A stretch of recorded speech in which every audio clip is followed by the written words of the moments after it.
మనకు స్వాతంత్రం వచ్చి 75 సంవత్సరాలు అయింది. మనము పాకిస్తాన్ తోటి ఎప్పటికీ బాధలు పడుతూనే ఉన్నాం. ఉగ్రవాదులతో వాళ్ళు పోషిస్తూనే ఉన్నారు.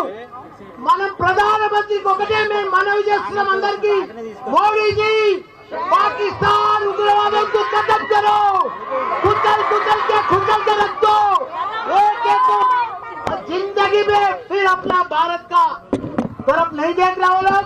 उग्रवादों को पूरा पाकिस्तान ప్రపంచంలో చిత్రపటంలోనే పాకిస్తాన్ కనిపిస్తుంది. నెక్స్ట్ మనం 75 సంవత్సరాల మంది బాధపెడుతున్నారు. మనం ఇక భరించలేము. మనం ఇక ఓపిక లేదు మనకు. మన సైనికులు మన ఎంతో మంది ప్రాణాలు కోల్పోయారు. ఈ రోజు కూడా మన తెలుగు బిడ్డ మురళీ నాయక్ గారు చనిపోయారు. ఆయనకు కూడా పెద్ద ఎత్తున సంతానం. ఆయన మనం ఎంత ఇచ్చినా ఆయన లోటు తీర్చలేము.